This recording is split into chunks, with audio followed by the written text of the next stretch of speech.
ยังชดเซนเซอร์นี่มีตัวหนึ่งตีเพื่อการดัดเพลิงในเปลได้มอโตดูลในขนมชากรามบอกว่าคือสมัยเซนเซอร์นี่มีเพลิงจำนวนบุญตะปรามบอลแล้วนะเป็นเชียร์ใจปีใหม่โตเลยยังรกเพลิงได้เป็นเชียร์โจตะขนมเซนเซอร์เพียงเราลดบานนั่นนะผมบอกว่าคือเชียร์เพลิงได้เป็นเชียร์ใจปีใหม่โตจะรอปีบุญบอลจด80 ปีสายปัวกระหอมนี่สายปัวกระหอมสมัยนิดนะสายជំរាបសួរសួស្តីបងប្អូនជាងជួសជុលម៉ូតូយើងទាំងអស់គ្នាសម្រាប់ថ្ងៃនេះខ្ញុំមានវីដេអូចែករំលែកទៅលើការវាស់វែងចង់ដឹងថាចរន្តភ្លើងដែលបញ្ជាចេញពីម៉ាញ៉េតូចូលទៅក្នុងឈុត sensor BAS ឬក៏យើងហៅថា sensor ផ្អៀងរលត់បងប្អូនតែយើងវាស់នេះគឺវាស់ជាមួយនឹងប្រភេទម៉ូតូ Suzuki នេះអញ្ចឹងប្រភេទ Suzuki នេះវាមានដុំ sensor ផ្អៀងរលត់ណាបងប្អូនសម្រាប់វីដេអូគឺមិនមែនវីដេអូជាលើកទី1ទេបងប្អូនប៉ុន្តែយើងធ្វើជាយូរឆ្នាំខ្លាចបងប្អូនភ្លេចអញ្ចឹងខ្ញុំមកធ្វើវីដេអូសារជាថ្មីដើម្បីឲ្យបងប្អូនយើងគាត់បានស្វែងយល់ចង់បញ្ជាក់បងប្អូនថានៅពេលដែលយើងចង់ដឹងថាភ្លើងដែលបញ្ជាចេញពីម៉ាញ៉េតូមានចំនួនប្រមាណវ៉ុលទៅលើ sensor នីមួយៗយើងកំពុងតែធ្វើការវាស់វែងនេះជា sensor ផ្អៀងរលត់ឬក៏យើងហៅថា sensor BAS ហ្នឹងណាបងប្អូនអញ្ចឹងឈុត sensor នេះវាមានតួនាទីធ្វើការផ្ដាច់ភ្លើងនៅពេលដែលម៉ូតូមានន័យថាផ្អៀងឬក៏ម៉ូតូដួលដល់ចំណុចលើក្រេមួយណាអញ្ចឹងគឺអាដុំហ្នឹងណាបងប្អូនវានឹងបំលែងទៅជា voltage បញ្ជូនទៅឲ្យម៉ាញ៉េតូបានដឹងពេលនោះម៉ាញ៉េតូនឹងធ្វើការផ្ដាច់នៃចរន្តប្រសិនបើប្រូក្រាមឲ្យផ្ដាច់នៃចរន្តភ្លើងគឺវាផ្ដាច់នៃចរន្តភ្លើងចេញពីបូប៊ីនទៅប៊ូស៊ីប្រសិនបើប្រូក្រាមគេធ្វើដើម្បីធ្វើការផ្ដាច់នៃចរន្តសាំងអញ្ចឹងគឺវានឹងផ្ដាច់នៃចរន្តសាំងមិនឲ្យបាញ់ចូលទៅក្នុងបន្ទប់ប្រឆេះពេលនោះរលត់ទាន់ពេលវេលានៅពេលដែលមានគ្រោះថ្នាក់ការដួលជារឿយៗប្រភេទនិចនឹងឡែននេះនៅពេលដែលដួលលើកឡើងមកគឺបងប្អូនដេមិនឆេះទេណាដោយសារតែមានបញ្ហាទៅលើ sensor មួយនេះអញ្ចឹងថ្ងៃនេះបងប្អូនជាយើងមកសិក្សាស្វែងយល់អំពីដំណើរការភ្លើងបញ្ជាចូលមកក្នុង sensor នេះតាមការបញ្ជារបស់ ECU ឬក៏ magneto ដែលយើងហៅជាភាសាសាមញ្ញណាបងប្អូនអញ្ចឹងតើមានភ្លើងចំនួនប្រមាណវ៉ុលថ្ងៃនេះខ្ញុំមកធ្វើការវាស់វែងចែកជូនទៅដល់បងប្អូនទាំងអស់គ្នាដែលមិនទាន់សិក្សាស្វែងយល់ហើយនេះជាមុខមាត់នឹងរូបរាងហើយនឹងទីតាំងរបស់វាគឺនៅកន្លែងនេះបងប្អូននិចនឹងឡែនបងប្អូនអញ្ចឹងដើម្បីឲ្យយើងវាស់បានទី1យើងត្រូវមានអូម៉ែត្រណាអូម៉ែត្រគឺយើងកាច់មកតួលេខ20 វ៉ុល DC អញ្ចឹងកាច់មកចន្លោះនេះគឺដើម្បីរកភ្លើងនៅក្នុងឆាក្រាមរបស់វាគឺសម្រាប់ sensor នេះមានភ្លើងចំនួន4ទៅ5 វ៉ុលណាបញ្ជាចេញពីម៉ាញ៉េតូហើយមានម៉ាស់ដែលបញ្ជាចេញពីម៉ាញ់តូហើយនឹងមាន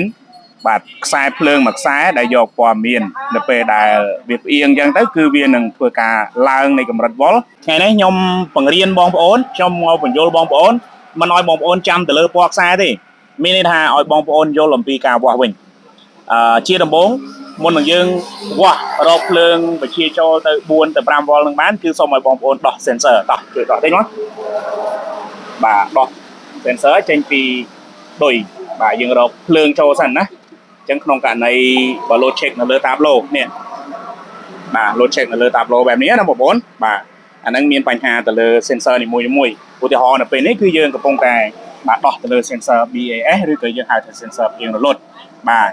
អញ្ចឹងយើងត្រូវមើលប្រមាណចំណុចបងប្អូនមើល3ចំណុចសិនណាមើលខ្សែដាច់ម៉ាស់មិនចម្លងភ្លើងមិនចម្លងណាអញ្ចឹងបើមើលប៉ុណ្ណឹងហើយឃើញថាខ្សែភ្លើងម៉ាស់ភ្លើងចម្លងបានត្រឹមត្រូវយើងអាចនិយាយថា sensor មានបញ្ហាអញ្ចឹងណាបងប្អូនអូខេបងប្អូនឥឡូវយើងរកភ្លើងបញ្ជាចូលសិនណាអញ្ចឹងយើងចាក់ឆ្លាស់ខ្សែដើម្បីរកភ្លើងឥឡូវយើងរកភ្លើងដែលបញ្ជាចូលទៅក្នុង sensor ផ្អៀងរលត់បានណាបងប្អូនគឺជាភ្លើងដែលបញ្ជាចេញពីម៉ាញ៉េតូចន្លោះពី4 វ៉ុលចុច82ខ្សែមួយណាសូមមើលតិចមកអញ្ចឹងយើងពេលហ្នឹងយើងអាចចាំពណ៌ខ្សែបានហើយមែនទេខ្សែមួយណាខ្សែនេះមែនទេខ្សែពណ៌ក្រហមនេះខ្សែពណ៌ក្រហម បាទសម្រាប់និចណាបាទខ្សែពណ៌ក្រហមជាចេញម៉ាញ់តូហើយសម្រាប់ម៉ាស់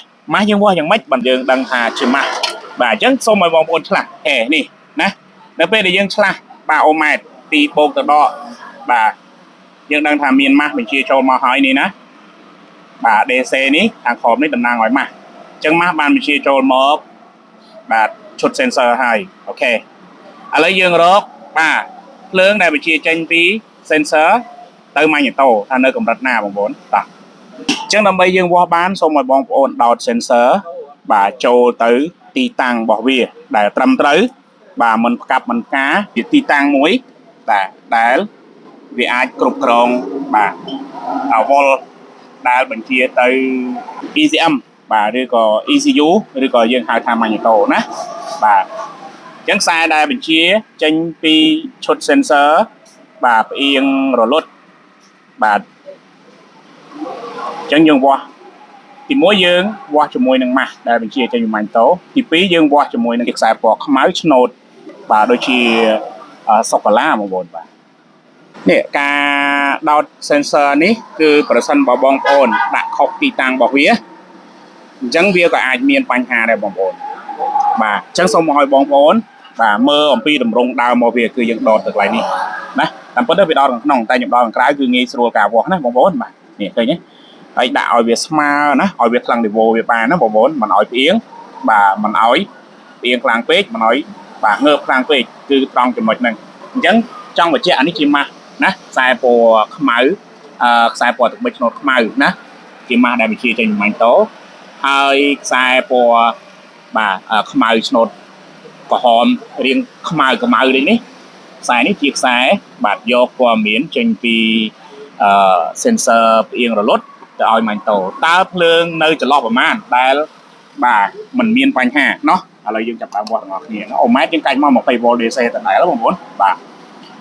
យើងរកឃើញហើយបងប្អូនណាបាទអញ្ចឹងភ្លើងដែលបញ្ជាចេញទៅម៉ាញ់តូបាទគឺនៅចន្លោះ 0.59 បាទគឺនៅ 0.59 អូខេណាបាទ 0.59 អញ្ចឹងសូមបញ្ជាក់ថានេះជាតួលេខដែលតំណាងឲ្យម៉ូតូអាចឆេះបានបាទល្អប្រសើរអញ្ចឹងកាលណាប្រសិនបើមានការដួលបាទច្បាស់ណាស់ sensor គឺនឹងធ្វើការបាទឡើងវ៉ុលអញ្ចឹងឡើងអាចឡើងដល់1 2 3ណាកាលណាបើឡើង1 2 3អញ្ចឹងគឺម៉ូតូនឹងធ្វើការរលត់បាទមានន័យថាពេលនោះគឺនឹងផ្ដាច់ចរន្តបាទសាំងឬក៏ចរន្តភ្លើងបាទមិនឲ្យមានការបន្តការឆេះនៅក្នុងបន្ទប់ឆេះបានឡើយណាបងប្អូនបាទនេះគឺជាដំណើរការនៃការវាស់វែងទៅលើឈុត sensor ផ្អៀងរលត់បងប្អូនបាទអញ្ចឹងសម្រាប់វីដេអូនេះគឺខ្ញុំមានតែប៉ុណ្្នឹងទេហើយប្រសិនបើវាឡើងវ៉ុលដល់1 ជាង 2ណាម៉ូតូយើងមិនអាចដេកបញ្ឆេះបានទេបងប្អូនបាទវាអាចមានបញ្ហាដូចខ្ញុំបញ្ជាក់អញ្ចឹងប្រសិនបើវាធ្វើឲ្យផ្ដាច់ភ្លើងប៊ូស៊ីគឺនឹងផ្ដាច់ណាបើសិនតែប្រូក្រាមវាធ្វើឲ្យផ្ដាច់សាំងគឺវានឹងផ្ដាច់សាំងអញ្ចឹងម៉ូតូយើងបាទមានធាតុផ្សំភ្លើងសាំងខ្យល់កាលណាប្រសិនបើខ្វះចរន្តណាមួយគឺក្នុងបន្ទប់បញ្ឆេះมันអាចបង្កការផ្ទុះឆេះបានឡើយអូខេបងប្អូនសម្រាប់វីដេអូគឺខ្ញុំមានប៉ុណ្ណឹងសូមអរគុណសូមជម្រាបលាបាទ